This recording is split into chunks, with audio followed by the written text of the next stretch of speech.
welcome anyone who's just joined. Um, the agenda for today, I'm going to run through who we are at FoodCloud and what we do and what that means for campus food projects. Then I'm going to hand over to Emer for food safety because I'm pretty new to FoodCloud and something as important as that needs to be handled by someone who's been here a lot longer than I have. Then we're going to go through the process of setting up a food sharing project where we'll hear from Anne-Marie Brophy and her work with DCU Student Life Pantry, as well as Jamie Mangan. Then we're going to go through some examples of just some of the types of models that we see on campuses, during which we'll hear from Chris Newell, who set up the NUIG Student Union's pantry called Spare. And then, like I say, we'll open up for question and discussion.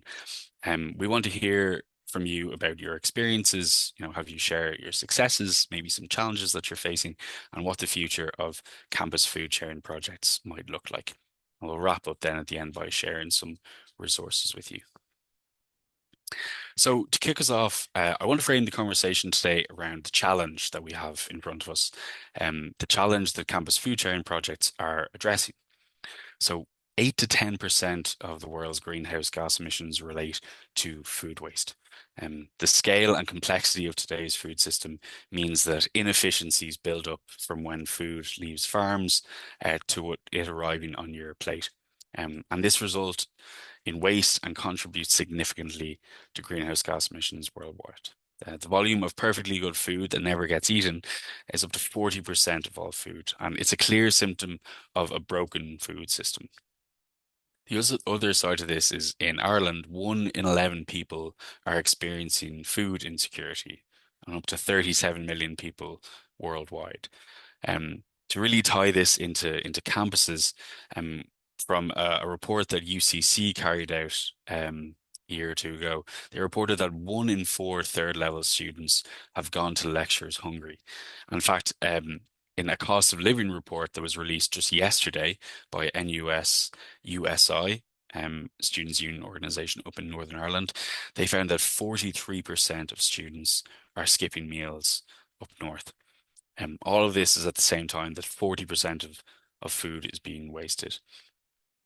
The important point is that much of the food that's being wasted or lost isn't waste at all. It's edible surplus food that falls through gaps in the food system.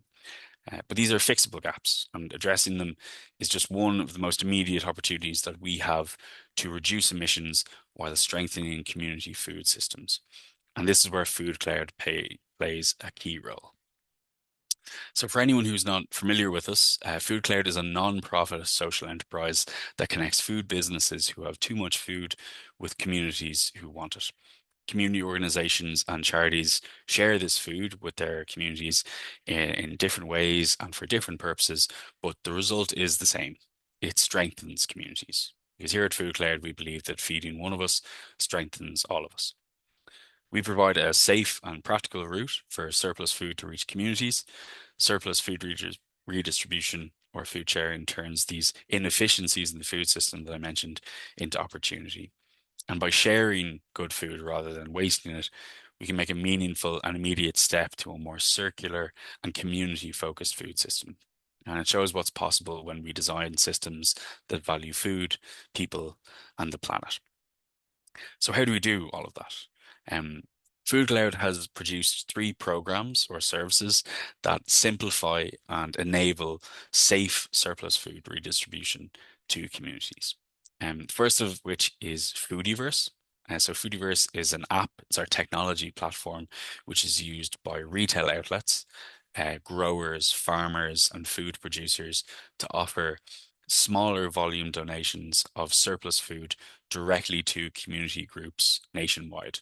So what we do is we schedule community groups and donors to donate and receive donations at specific times.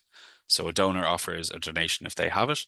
If the charity wants to accept it, they go to the site at an agreed time to collect it. And if they don't want it, then they can reject it on the app, and that enables another charity to claim this donation offer. Um, In 2015, we recognized a need to establish 3 warehouses that we call hubs. And that's essentially to have the storage capacity to receive in much bigger volume donations that no one charity could ever take. So we run 3 industry standard hubs in Cork, Dublin, and Galway, where we receive and store food safely, and we log it in our warehouse management system.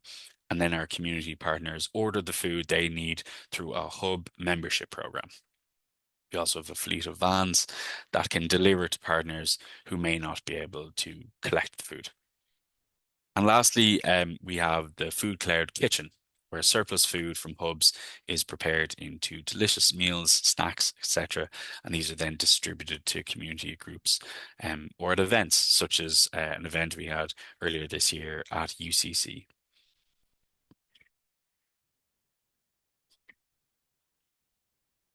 So through these activities, Food Clouds contributes to all 17 of the United Nations Sustainable Development Goals. And because of this, we've been named an SDG champion until 2027. For anyone who isn't familiar with the UN Sustainable Development Goals, they are 17 shared goals that are at the heart of the UN's 2030 agenda for peace and prosperity that all UN member states signed up to in 2015. The important thing is that these aren't just for governments. What makes them powerful is that they're a common framework that charities, businesses, communities, and individuals can all use to work towards the same outcomes. So what you all are doing when you're redistributing surplus food at a campus level is hitting on many of these goals, including no poverty, zero hunger, and quality education. So now I'm going to pass over to Emer Delahunty, talk through a real crucial aspect of food sharing projects, and that is food safety. Thank you, Emer. Thank you. Thanks, Dara.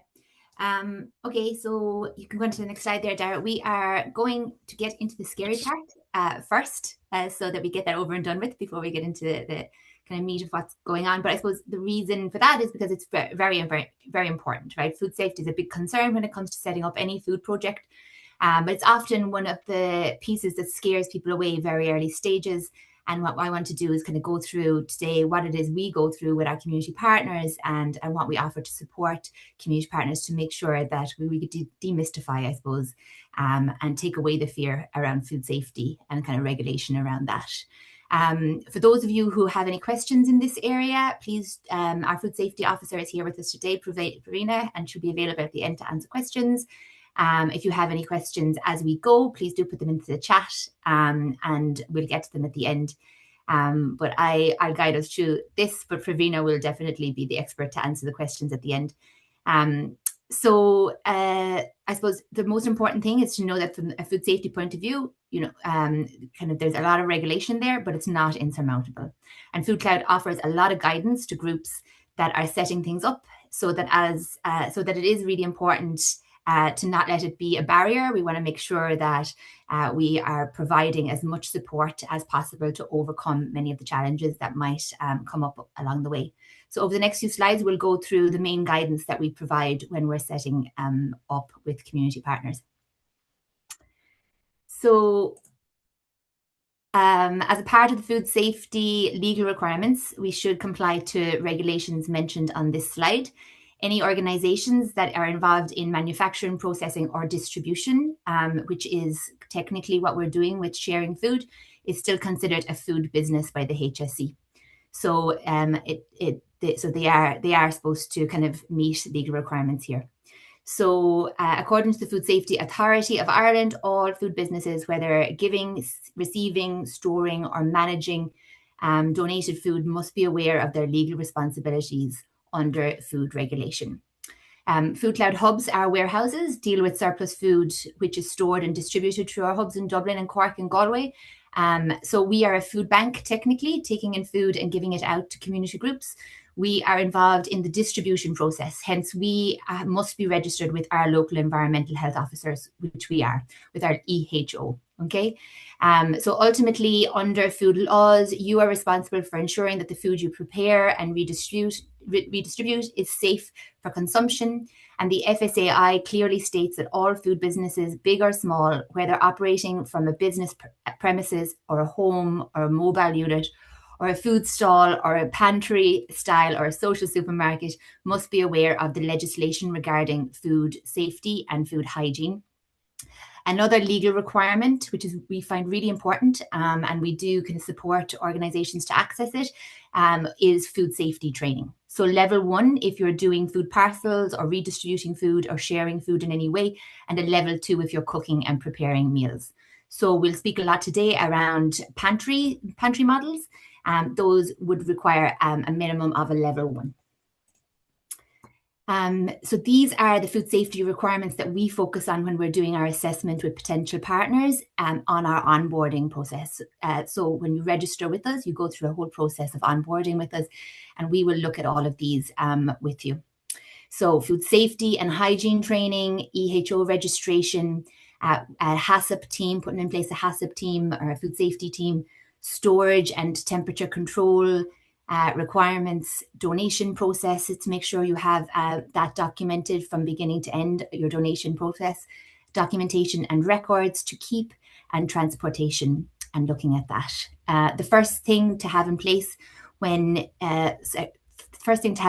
be to have a team trained and then assign food safety responsibility based on their role and activity of volunteering. So that would be your food safety or your HACCP team. Once you have a proper training, they will be able to identify what works best for you guys, for your organization, for your project, and what they need to have in place to distribute food safely. So we'll look at all of that with you and kind of give advice. And then we ask that you look into EHO registration to make sure that at least you have informed your local EHO that this project is going on your premises. Some EHOs, will work very strongly with you, and others will say, "Oh, that's great to know." But it's very important that we have let them know that this work is going on in our premises. During onboarding processes, the potential partner or pantry is assessed on compliance criteria mentioned in all these slides. And what we are not here is to enforce anything, but what we do is we offer support and advice and guidance to bring you along. And then, of course, there are challenges and barriers faced by most organizations when kind of they start working with food. So we see challenges around premises and storage. So you must have enough space to safely store any food coming into your premises. And when we say kind of enough space, in accordance to the kind of service that you're getting. So with, like Dara had gone through, when you have a smaller volume of food coming in, your space can be smaller. But for instance, with our warehouses, the volumes of food would be much higher. So we'd be looking at, have you got the size or capacity to store that food if you need to store it over time? Temperature control, so you must have sufficient fridges and freezers to store the food if you are getting chilled and frozen food, which you do not necessarily need to get from the beginning. But if you do choose to, we do check with you and give advice around fridges and freezers to make sure that you have those in place and that you are able to keep them to the correct temperature. And then lastly, the safe movement of food. So we mentioned this already. So it is your responsibility to maintain the cold chain and the safe movement of food while the food is in your possession. That requires a very strongly documented and followed kind of food donation process from when you receive the food right up until the end when the end user takes that food.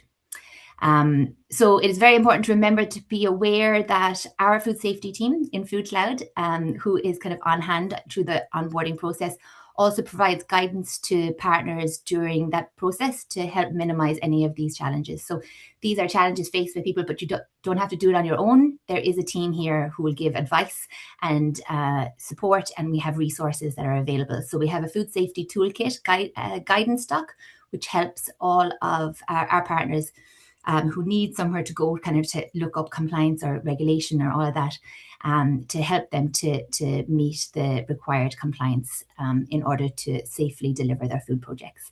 So the food safety piece wasn't put in here to kind of scare people. I suppose it was to kind of remind people of the importance of food safety in developing a project, and then also just let you know that there is a lot of support available through Food Cloud to kind of guide people through that process to make sure that we set up really safe projects. Thanks, Dara. Thank you so much. Oh, Gira, that was brilliant. Okay, so let's get into, the nuts and bolts of it. Um, so this should really say setting up for a food sharing project or scaling a food sharing project. Because in order to we're conscious here that people on the call are going to be people who are already who are at different stages of the journey in their food sharing projects. Um, I think whether you are starting from scratch or whether you're already kind of some part on this journey, I think in order to really set yourself up for success and continue to succeed, we recommend doing like a really detailed and realistic analysis of what is currently available to you in terms of space, in terms of infrastructure, in terms of volunteers, and other costs, or etc. So following on from what we've just heard there about food safety, it's really crucial to establish, a safe operating model, regardless of how big or small your food sharing project is. So where the food is going to be sorted, stored, and redistributed, these are some of the questions that you might be asking yourself ahead of setting up the project, or if you're looking to grow or scale the project. Um, your insurance should be informed of any activity that's related to food redistribution. Some insurers providers care, some don't, but they need to be informed anyway.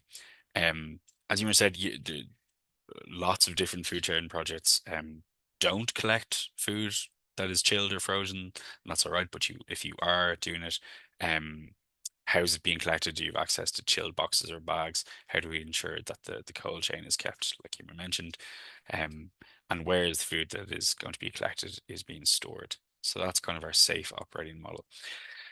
Something else that's just as vital as the safe operating procedure is ensuring people can access this food in a dignified manner.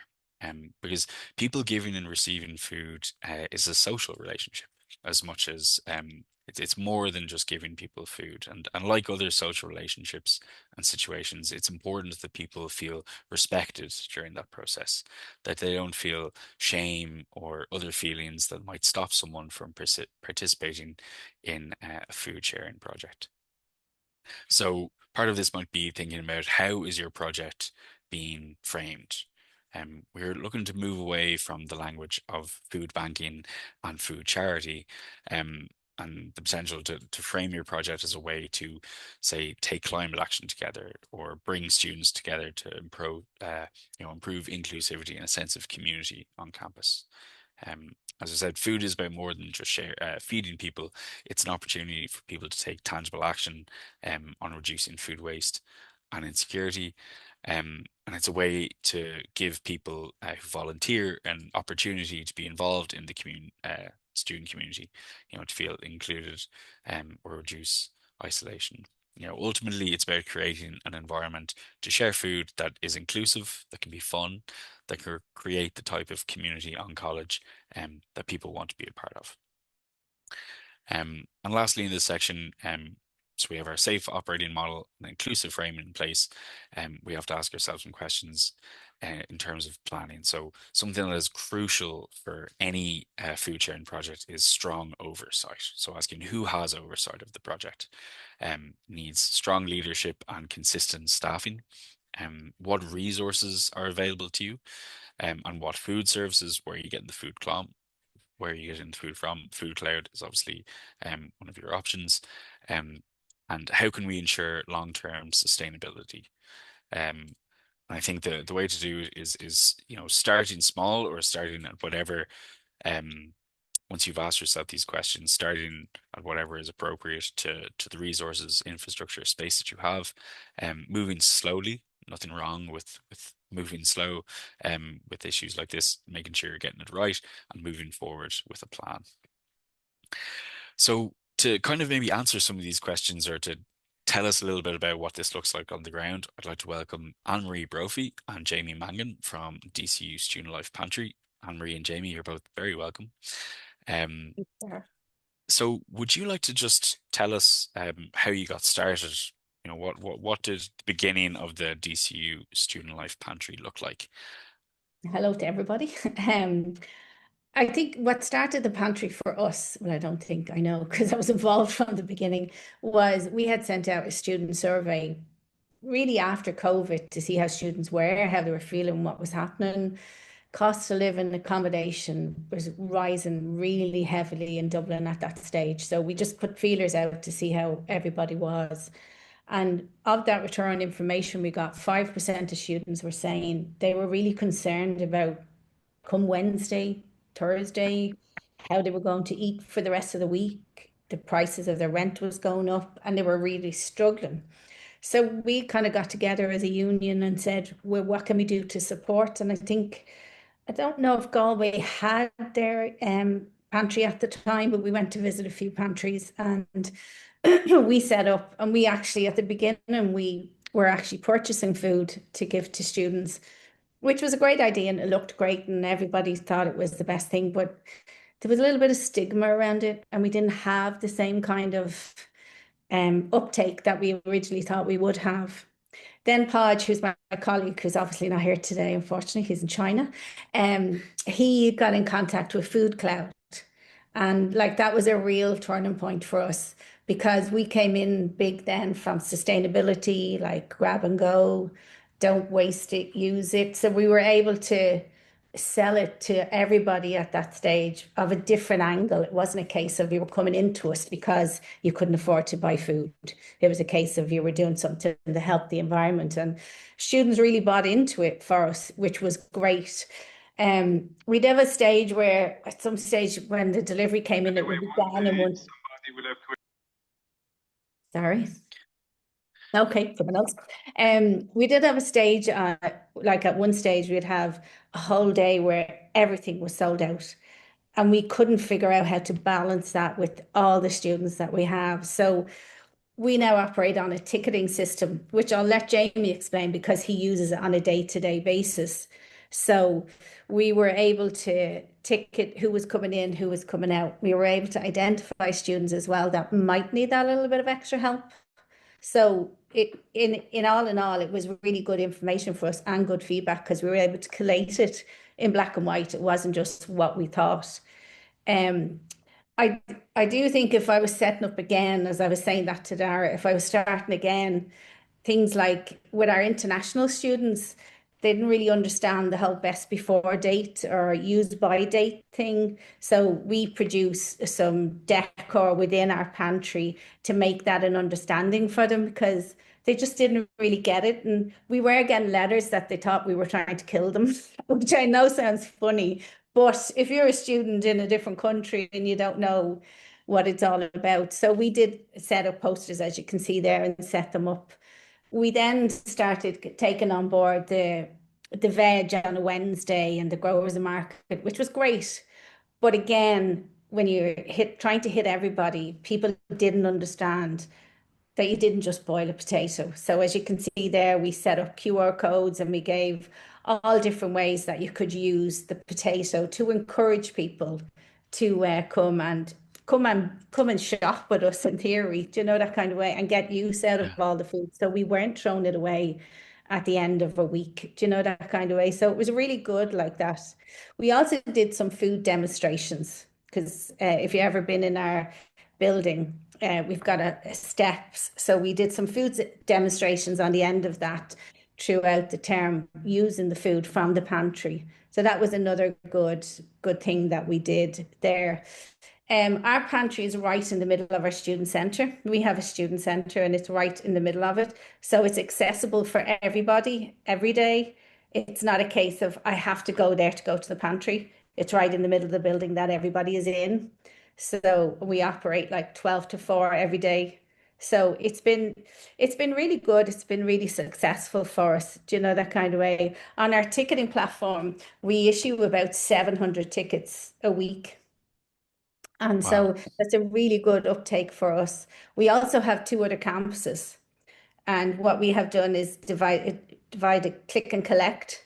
So you can order your pantry bag and we will send it down to say our St. Pat's campus and the person can pick it up the next day. Because it is only a half an hour or a bus journey away, but when you're a busy student, you're not going to want to have to walk up to us to get your pantry. So we will send it down the next day. They click on a Monday and we send it down for Tuesday morning for them to collect. So we've had some good successes with it, I have to say. And the partnership with Food Cloud was probably a turning point for us. It made it so much more accessible because people didn't feel under pressure that they were getting things for free or they couldn't afford to eat, that kind of way. So Yeah. yeah, for us, it was really good. And Jamie is one of our student staff who actually works in the pantry. So we have every year we employ student staff for the semester, and we would operate the pantry on about 4 or 5 of them. So about 20, 25 hours a week. So Jamie is one of those. If Jamie would like to, I'd like Jamie to talk you through the ticketing and what happens when students come in because he's with them every day of the week. So I think it's better that he gives that information for everybody. That'd be Yeah. brilliant. Thank you so much, Jamie. And just to, yeah, as part of that, if you could tell us, was the ticketing in place from the very start, or was it something that you introduced? No, so we didn't originally work off a ticketing basis. We brought that in because we kind of felt that it was being, by the end, as Anne-Marie was saying, by Thursday or Friday, we would have nothing left. Mm. We also felt that it was very popular amongst a lot of, say, the international students that would come in. Obviously, that's understandable, but we wanted to make it so that it was equally accessible to all different students. So what we ended up doing was we now operated on an 80% undergraduate, 20% postgraduate student, which is in line with the ratios that we have of undergraduate and postgraduate students. So the undergraduates and the postgraduates come in at specific days that they have allocated, and we like to switch up the days every week so that they all get, different opportunities to come in, especially for the postgraduate students that say they would have a Tuesday allocated to them, but Tuesday wouldn't suit them to come in. So it kind of gives them fair opportunity to do that. And yeah, as Anne-Marie was saying as well, we have student staff that operate the pantry. So it's about 25 hours per week that students would be coming in for. And that's a great opportunity, I think, as well, just on a front-facing perspective for students to see that it's kind of a student-run, student-led activity. And it goes back to what you're saying about food sharing as opposed to, the powers that be giving food and kind of creating a robotic kind of system.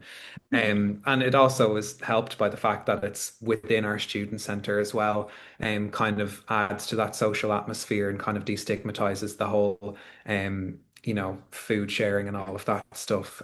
So that's kind of where we decided to go with that. And I think all of those choices were quite intentional to it as well. Because obviously Anne-Marie was saying that we listened to what students needed, and especially after COVID and the rise of the cost of living crisis and how hard that can be for students. So that's what we've done. I've just seen, can you please share what platform you use for ticketing? So we work through Native for our ticketing platform currently. Um, and it's a very easy platform to be able to put your tickets up on. So yeah, and they're for free as well. Students don't have to buy them. It's just to register for us so that we can kind of get information about it and ensure like the fairness across the board. So yeah, that's pretty much it, I would say. Anne-Marie, would you? Fantastic. Yeah, I think, sorry, Dara, just one thing. I think for us, we're kind of very, very much behind and we believe in what we're doing, and having the stats is probably very important to us so that we know, well, we're trying to reach everyone. We can't guarantee that it's not 2 or 3 people aren't coming every day the same day, that kind of way. Yeah. But we looked at it and we're roughly reaching about 45% of our student population in an academic year. So I think that it's really good that we're actually reaching out to a broad spectrum. It's not just one cohort that are receiving the That's support fantastic. that they need. That's brilliant. Thank you so much to both of you for telling me about that. And it's so nice to hear that, you went out when you were setting this up to look at different pantry examples. Hopefully this session can kind of act as a version of that for maybe people on the call who haven't set one up yet and are interested in doing so. So I'm sure there'll be more questions for you towards the end of the question and answer section. But to get through the other slides there first quickly, like you say, there's food sharing projects are going to come in all different shapes and sizes. What these projects are going to look like is going to be specific to you, to your resources, to the needs on campus. That being said, we see most campus food projects fitting into one of three models that I'm going to run through for you now. So those are food sharing groups or networks, pop-up pantries, and social supermarkets. Ultimately, all of these models are about connecting people with surplus food.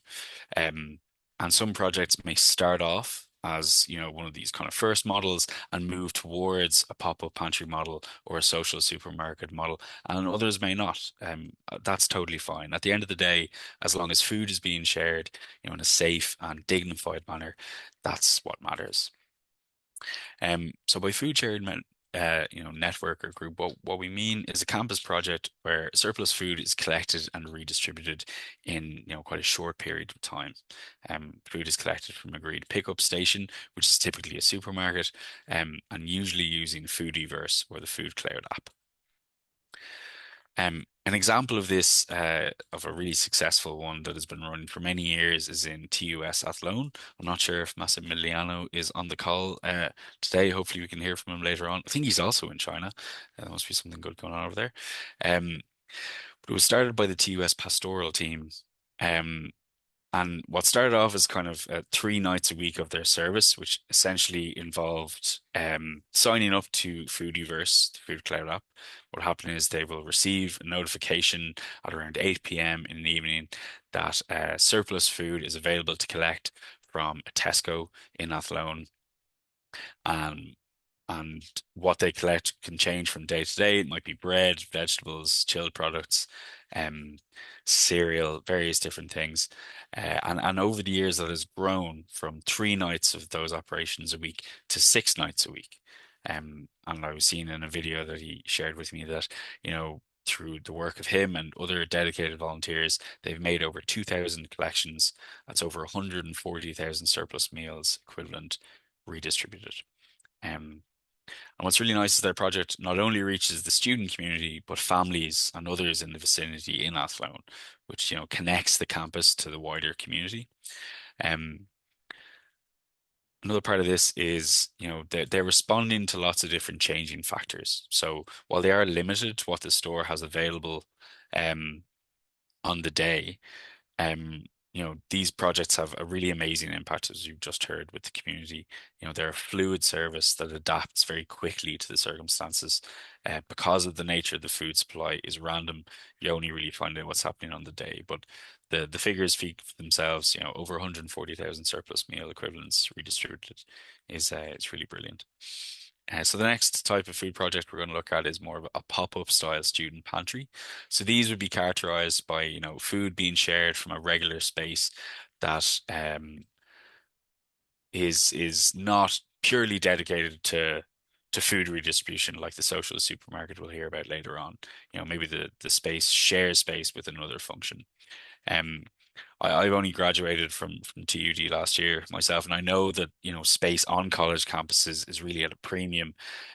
So if you're starting out, it can be hard to imagine where your food sharing is going to take place. But here we have examples of food redistribution that happens despite not having a space that's completely dedicated to a food sharing project.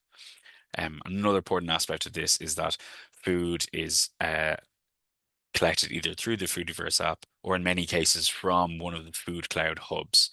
And that contains surplus food, like we say, from farmers, food producers, retailers, and food distributors all across the country. We almost have too many examples of these to name, but something that's really stood out to us with these pop-up pantries is that they're overseen by all sorts of different groups on campuses. We heard from DCU there, from the Students' Union, and we've seen these projects being run by all sorts of different college societies, like St. Vincent de Paul, the Enactus Society, and also the pastoral care team, like with the TUS. An example of success that we've seen with this style of project would be University College Cork SU. So they started out as a 4-week trial, and it's now become a permanent fixture on campus. So that kind of goes back to this, maybe starting small, moving slowly, and expanding once it's shown that the project has been successful. And they also operate a ticketing system. And thirdly, we have our social supermarket So that's a food sharing project that are sharing from a shop-like environment, which is going to be a permanent base with regular opening hours. Students can select what they want, and similar to the pantry, the food is going to come from one of the food cloud hubs. And here to tell us a little bit more about that is Chris Newell from NUIG, and to tell us about the Students' Union pantry, which is called Spare. Chris, you're very welcome. Thank you so much for joining us. Yeah, thanks very much, Dara. It's a pleasure, and always great to hear stories from other people about their experiences and to share ours. Um, I think what comes across in all of this is everybody has a similar story, but they just are on at different points in the story, and they might have slightly different tangents to each other. But it's always great to hear what people are doing and to learn from it. So our pantry story is started in 2021, just coming out of COVID. I think somebody in Cork in the Students' Union featured on the on national news where they had started a food bank for students in need. And that was something that that led to people calling to our office in the Students' Union here in the University of Galway to make donations of food to students. So we accepted those donations, and one of our Students' Union officers here took the lead on that at the time and started to coordinate that a little bit and started to purchase some food for that. Then following from that, a student in the university here, he's in the slide there actually, Adam.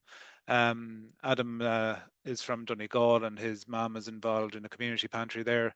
So he took the reins of a pantry here in Galway and started the pop-up pantry, as you describe, in Galway in the student building here. So that was happening once or twice a week, and he received some financial support from the University Society's office. And that ran for a couple of years on that pop-up basis. So it was a little ad hoc, and it worked in that any of the produce that was taken in was definitely distributed. It was quite popular. There were large queues. And then in 2023, the Students' Union were in a position to make some funding available to fund the pantry. So we assumed responsibility for the pantry then in 2023, and working with the university, and the university authorities were very, very supportive of the initiative here, and it all came under the idea of sustainability and reducing food waste. And space was made available to us, and funding was made available to us to renovate a space. So we have a dedicated space now in the university in a very central location, which is just used for Spare. We've branded it, as you can see there on some of the images. We've kitted out with supermarket shelving, with the fridge, with the freezer. So it's there it is. So it's very popular.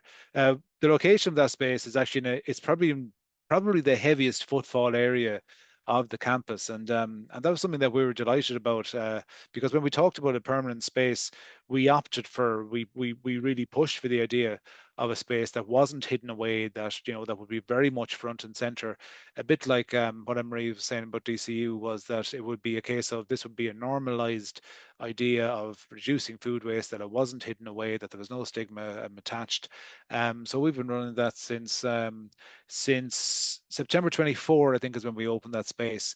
And we open twice a week, and it's all through the support of Food Cloud, who deliver to us twice a week.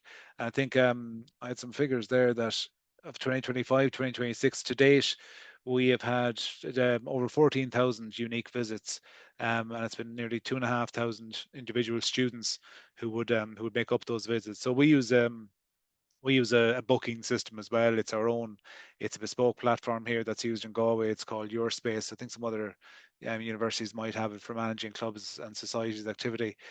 Students register, so they have to be students for a start. They register their interest to access Spare on either of our opening days, and they're randomly assigned a slot or a space in one of our opening times. And the main reason we brought that in was to manage queues, because the queues, as I said, it's a busy area, and the queues were just off the scale. They were a fire hazard, so we had to bring in a booking system. Just as I said, just to manage those queues. So it works very well. Something that's become self-regulating. If you're awarded a slot, you're not entitled to a slot the following day. But at the end of every day, we just have general access, general opening where anybody can come in. So we aim to clear the to claim the store every day, and most days we do. So yeah, look, it's great. Everything, as I said, we do is under the umbrella of sustainability and reducing food waste. So I think, and people have often asked us, do we look to do we work with student services to target students in need? And we don't. We very much focus on the idea of, no, it's a catch-all. So we would hope that we would start that we could get to the stage of opening more often, of becoming a more regular service. As I said, it's very set as it is, but we'd like to add a couple of days. As I said, it's hugely popular, and one of the things we find is because we take pride, I suppose, in how we stock it, that we make sure that it tries to look like a supermarket. I think most of us in our student days worked in a shop somewhere along the way, so we channel that experience to make sure that we're stacking the produce with label out, and doing it in a uniform way, so that is something that students will come, and that, albeit quickly, that they will have some time to browse.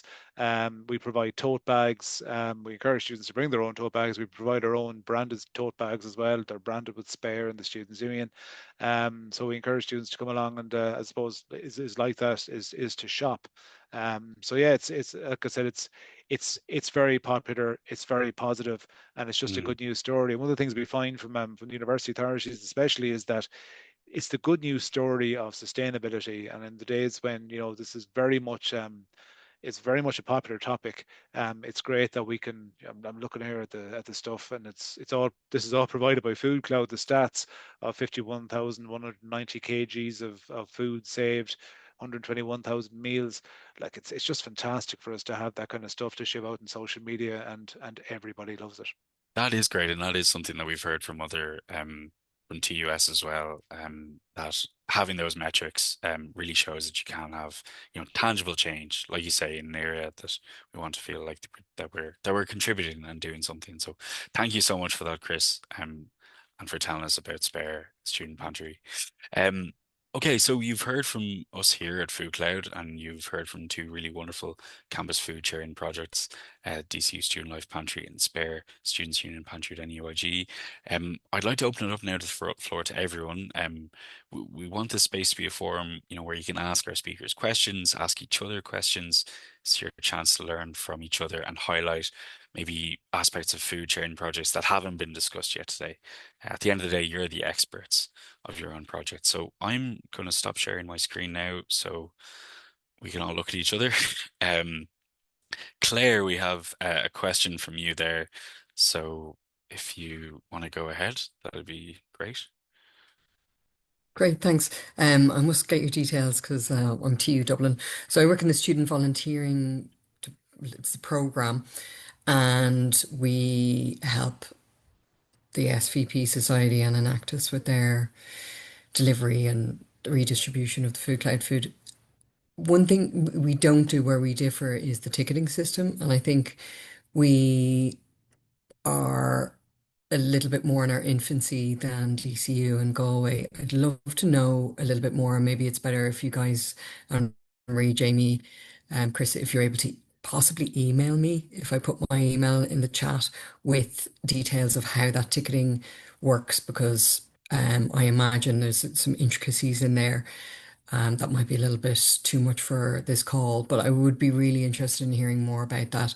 Also interesting, Chris, that you say you don't work directly with the other services like, say, chaplaincy or that, or financial hardship, to identify students or put the word out to students who are potentially more in need.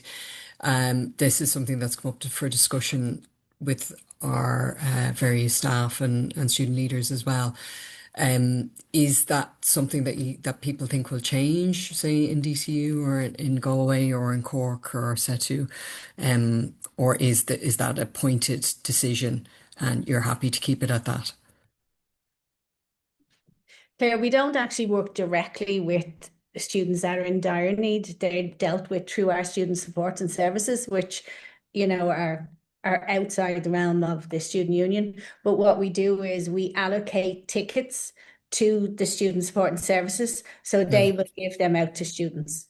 So Right. even though we will say allocate, say 150 tickets a day, on top of that, 20 tickets will have been given to student support and services so that they can give them to students who come. Okay, that's a good idea. Yeah, great. Thank you. No problem.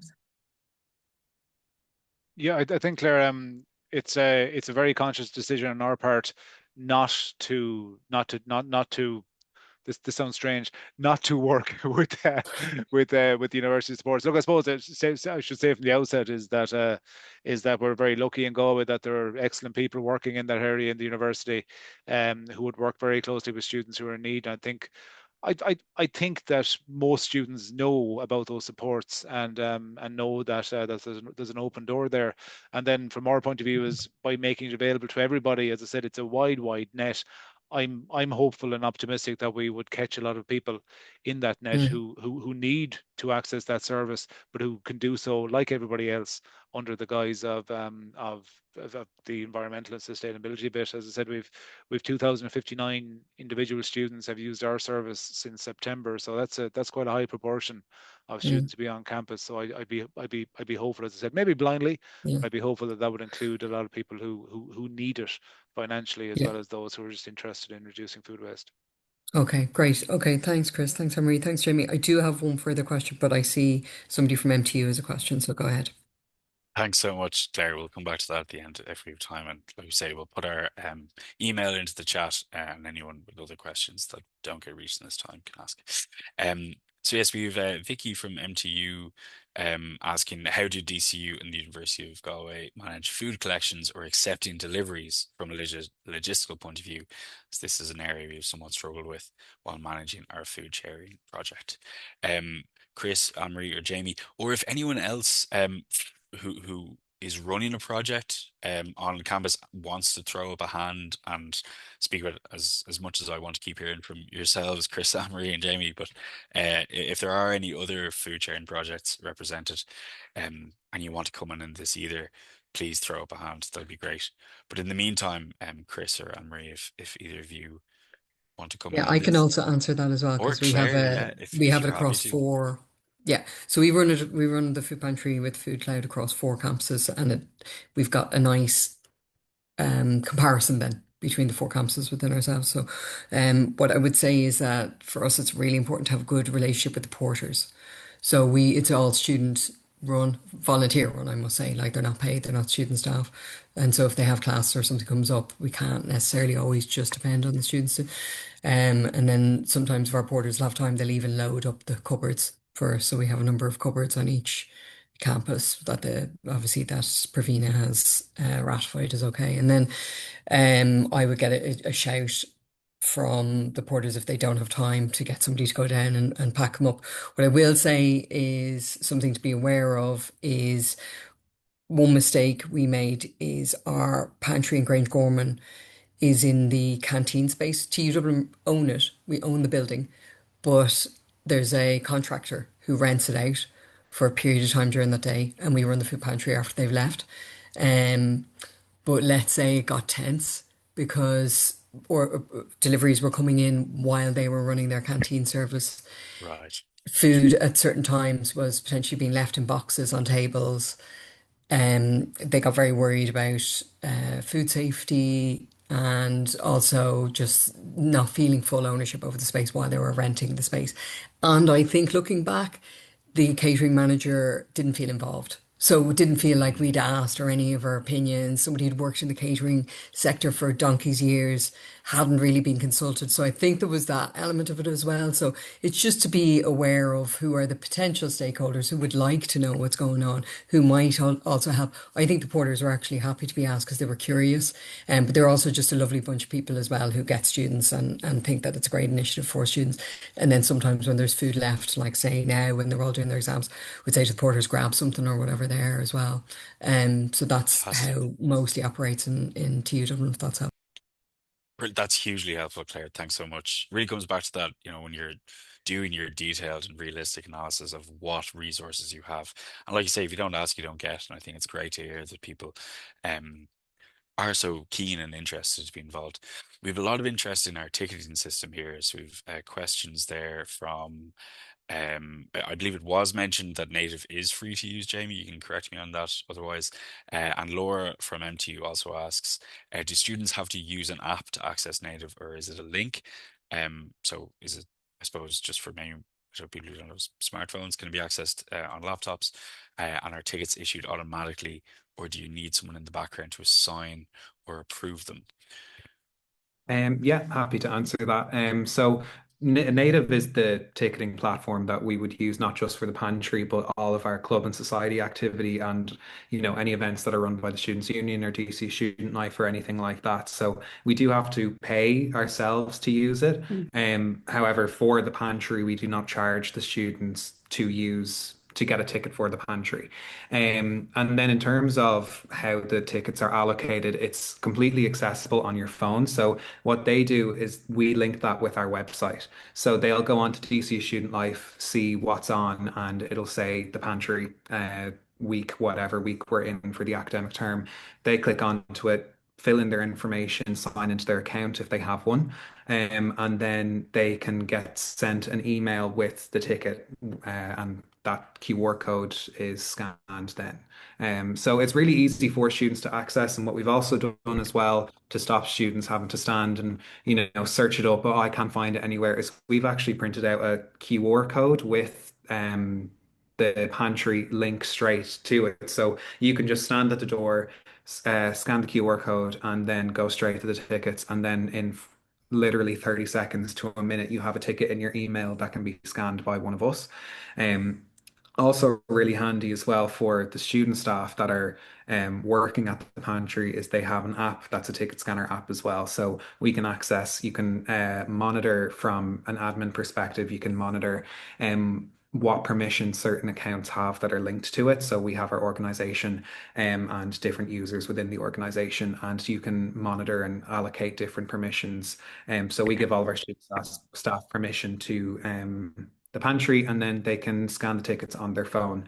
No extra machinery is really needed for anything like that. So it's really handy, and it's also great as well because there's a lot of moving parts with running a pantry, and any way that we can kind of minimize time wasted for students is really good. So I think that answers your question. Yeah. That was brilliant. Thanks so much, Jamie. We just have one last question before we have to wrap up. I have to share some resources with you. And that is Sophie asking, are any universities managing to redistribute food on campus, for example, canteen lunches?